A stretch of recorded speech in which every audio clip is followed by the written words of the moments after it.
Looking for clarity and confidence when it comes to decision making for your business? You've come to the right place. You're now listening to the Atomic Business Coaching Podcast.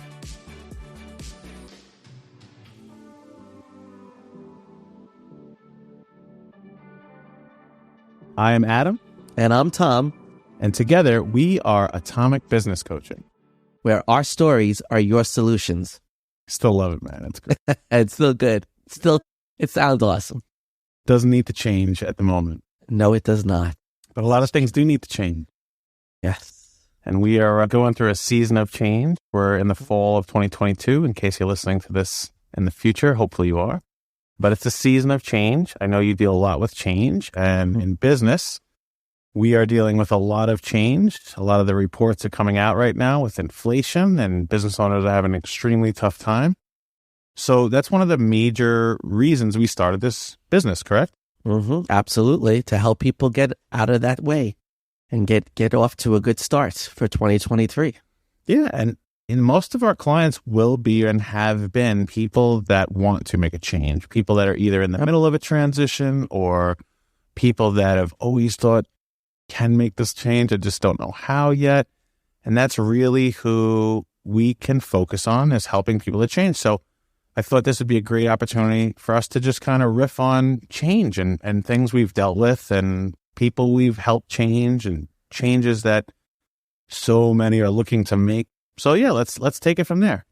Yeah, I think that's is a great point. You know, when people transition, you know, sometimes transition is chosen. Sometimes it's really thrust upon us, right?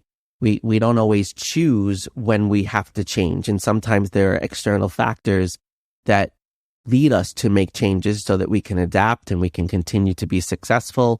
And it's how we respond to that we maintain the control in that situation.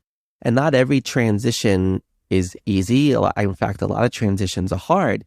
But what people mostly struggle with when they go to make a change and transition to something else is, how do I do that? And that's the question I get all the time. And I've gotten in my practice. I know you've gotten that in yours, is, how do I do that? Like, what's the how? And, right. You know, we talk about that. Yeah. And, you know, a lot of times change is it's almost forced upon you. People may want to make a change, especially in their business. They'd be always in the back of their mind, like, I think I want to make a change, but it's too difficult because, you know, the ship is going down its course. And if you make that change, there's a lot that has to happen. Or It's in your personal life. You know, you may want to make a major change in your relationship or in your health or whatever it is. And a lot of times with my clients and now with our clients, I find that the change is almost like people telling me, I want to kind of find myself. I want to find what the future is. And what my response has been to that is it's not about finding yourself. If you're going out there just trying to find yourself, what typically happens is you find someone else's version of you, right? It's just a reflection of how other people perceive you to be. So what I always tell them is it's not about finding yourself. It's about building yourself. Right. And you have that choice to decide, how am I going to change? How am I going to build myself instead of finding myself? And I think it's one of the most critical pieces of the work that we do is uncovering what's deep down inside of why you want to make this change. Would you agree? Absolutely. And I think that really speaks to, you know, you're bringing up two very important things there is the difference between finding yourself and building yourself, right? And transition, I always look at transition as an opportunity to do something new for yourself, to take care of yourself, to really see transition as an opportunity to fit in that self-care that may have been missing, right? If somebody comes to us and says, I'm trying to find who I am, it's obvious in that question is they're not taking care of themselves and they have not been prioritizing themselves. Right. And they feel this need to find themselves. And I think what you're saying with building yourself is this is the opportunity to build the best version of yourself. And that best version is taking someone who takes care of themselves, takes care of their family, and takes care of their business, right? Yeah. And can build on that foundation. And those three pillars really are essential to building a successful transition. Absolutely. And that's really what it is. It's transition, right? People think it's a change, and it's this drastic, the new me.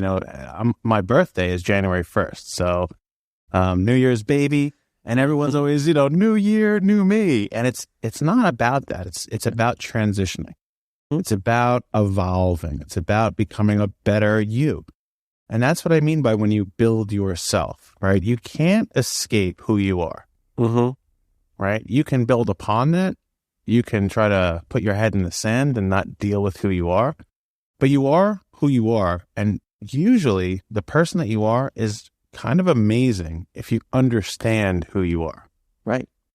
And that transition, when we think about transition and really who you are, you have to also remember that transition is opportunity to let go of the things that no longer serve you, right?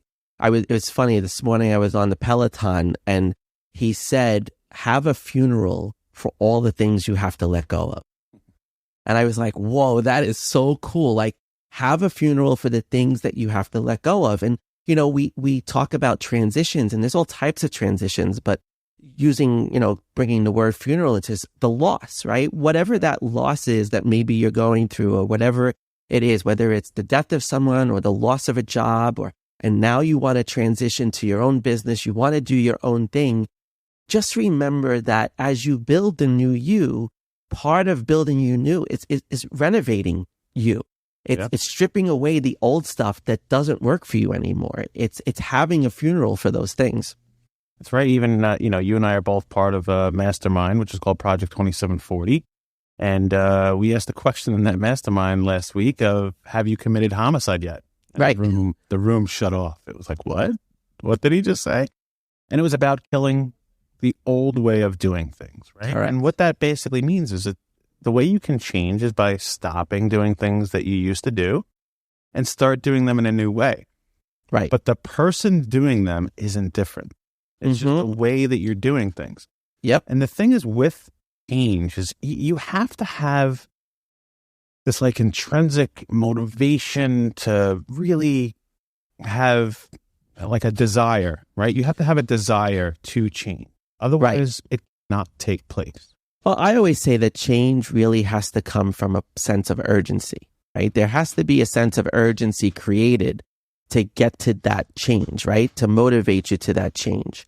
If you don't have that sense of urgency, you're not going to have the motivation. That's where you have to really. So when someone reaches out to us because they realize something needs to change, part of what we evaluate is that motivation to make the changes, right? Because you can't transition without the motivation. You can't transition without that sense of urgency.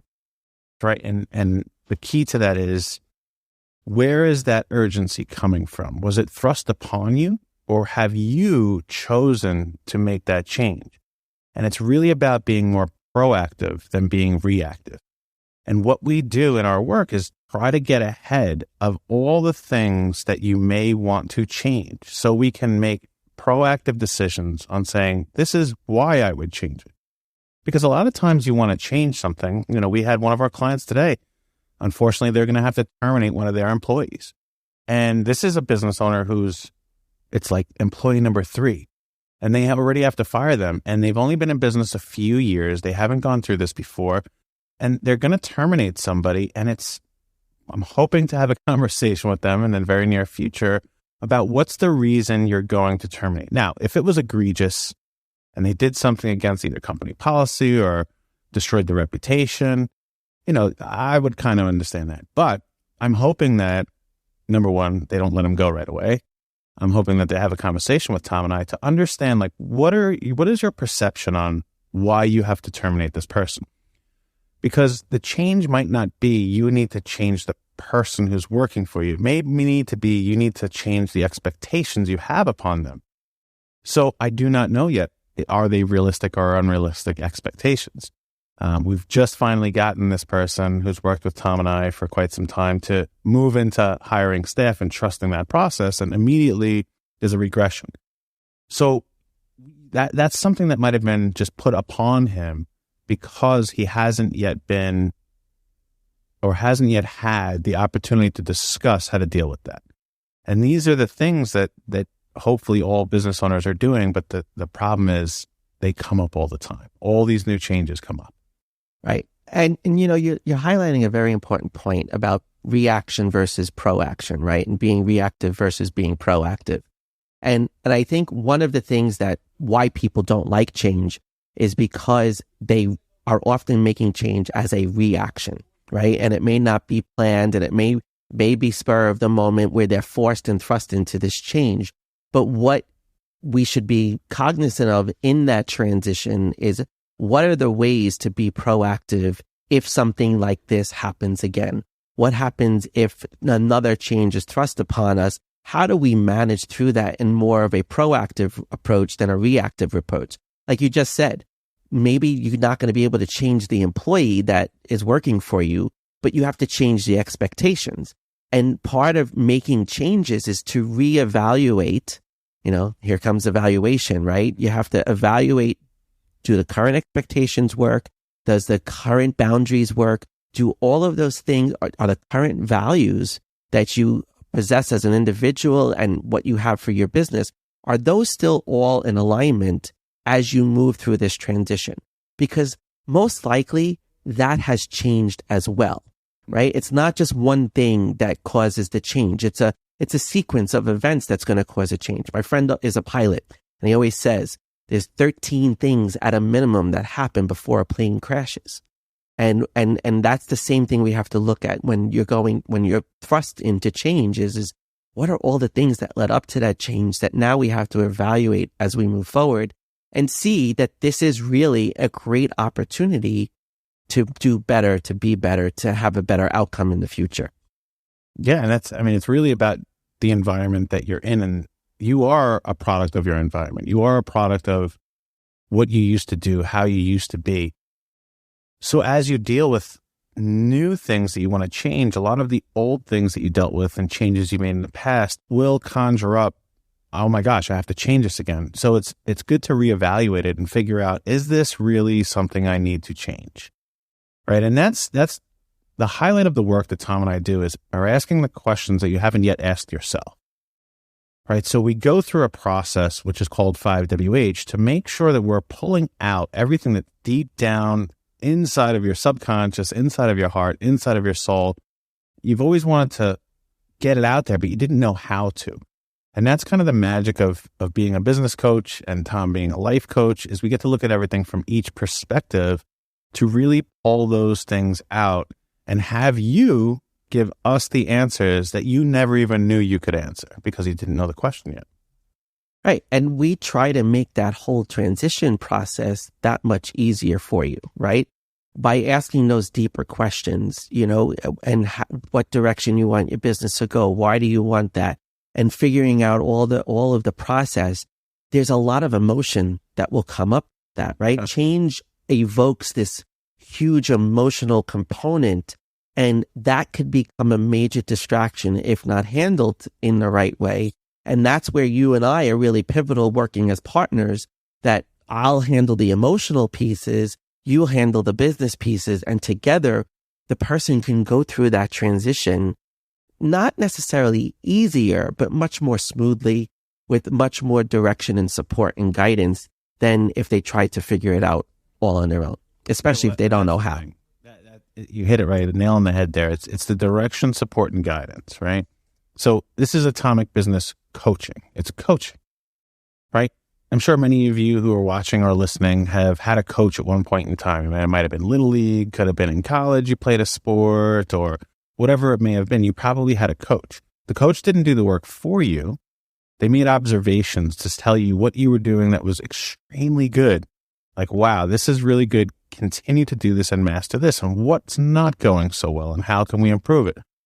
Most of those times, like I play golf and I have a golf coach, the things he noticed, I don't even feel them, never mind see them. And it's like, how did you do this? And I just played golf in a tournament in California. Very proud of myself. Came in 7th place, but it was at a 13. So hey, that's still in the top 50%. Well, that's a little bit over the top 50. A little over, but close enough. We'll give you close enough. Last year we were 12 out of 13. So we're improving, right? We're getting better, and that's what it's all about. But my teammate, playing teams, my teammate, the second day, first 2 holes, like I couldn't hit the fairway. And he's like, well, what's going on? Like yesterday you were lights out hitting the fairway. And by the 3rd hole, he's like, Adam, you keep picking your head up and watching the ball. He's like, I'm your teammate. I will watch the ball for you. Keep your head down. The rest of the match, I was lights out, like hitting the ball so perfectly. And it was just somebody else had an opportunity to see what was going on. And then they told me, okay, here's the change you need to make, which I wouldn't have even thought of because I was so focused on other things. I made that change and improved, and I finished 4 under, which for golf is pretty great. That's pretty good. That's pretty good. For me, it's actually very good. So now that was as a team, but still 4 under, which was incredible. But I probably would have finished like 4 over if somebody else didn't recognize the change that I had to make. And that's why I said that's key what you said. It's the support and the guidance to really, and the observations to see what needs to be changed. And is it really the right change? And why do you need to make it? Right. And, that is so, that is such a key point. It's, we think we need something and it's something else that we really need, right? Like when I first started coaching, I'll remember I was doing a lot of career transition work in the beginning, right? Helping people because that was where I originated from. I made a career transition and I wanted to coach people through that. And, I've worked with so many people and they came saying, oh, I have to change jobs or I have to change careers. And 9 times out of 10, it wasn't any of that. It was they just needed to change the perspective for which they approached their jobs. They needed to change how they saw their jobs. And once they made that change, they realized they really love what they do. And they didn't need to just uproot all of that because of nonsense and BS at work and BS with the boss and who's in charge. But once they changed that perspective, that's what changed everything for them. And that's sometimes all it takes is a perspective change. And that's what Adam and I always offer to everyone through our observations and through what we see. It's an opportunity just to change the perspective sometimes. And again, it's amazing how you can convert that from a conversation into this idea and then attach it to even something that you went through. And that's one of the special parts about you, Tom. But when we look at this is the change that you're talking about, it can either be an opportunity or it's a threat. You said it's about the perspective, right? And if you don't have the opportunity to work with us one-on-one, you can have a new perspective on what you need to change. And it's very simple by just asking yourself some simple questions and taking a step back. And I always say it's taking a 30,000-foot view of that overall thing you want to change. And I mean, take it from our exact system. Who, what, where, when, why, how. If you just ask those questions about this change you're about to make, who am I making this change for? Right? Who is the change for? Is it for me? Is it for a family member? Is it for money? Is it for freedom? Is it for... Ask what, right? What is the outcome of this change if I make it, right? Where will I be if I make this change? And if you guys ask these questions of yourself, I mean, we're not rocket scientists here. We're asking questions. So even if you, like I said, don't have the opportunity to sit and work with us, you can do this for yourself. You can guide yourself through this, or have your partner or have a friend or somebody else ask you these questions. And you'll be amazed with the answers that you come out with. They're very powerful questions. We ask them all the time, right? It sounds so simple. Who, what, when, where, and how, right? We say that all the time. But when you put it in that context and you're really doing that deep dive, well, who do you want to be? Who do you want to be as a business owner? Who do you want to be in 5 years from now? What do you want to do, right? Like in the choice model that I've used all these years is clarify what you want, right? Clarify the thing that you want and ask yourself, what do I really want out of this? What really needs to change? And that's where sometimes people do get stuck, right? And our job is to move you from that place of stagnation, right? So if you're really stuck right now and you're not sure what that direction is forward, asking those questions is going to open up a whole world for you. And I always encourage people, reflect on those questions, meditate on those questions. Don't try to answer them in one sitting. You have to really think about them and give them their space and create the space for those answers to come in. Because it's funny, once you start to open yourself up, what happens, right? I'm working with a client right now that, we're looking at what are the possibilities for this person to do on their own. Well, the other day, she got something in the mail that we were talking about. It was a coincidence? I think not, right? Didn't we have that conversation with somebody else too this week, that what just happened all of a sudden happened? It was no coincidence that it happened. It's happening because once you start to allow the space for those answers to come in, you're going to get validation that that's the right thing for it to be. Yeah, exactly right. I mean, when we talk about your desire to change and you don't really have much control over that, is it an opportunity? Is it a threat?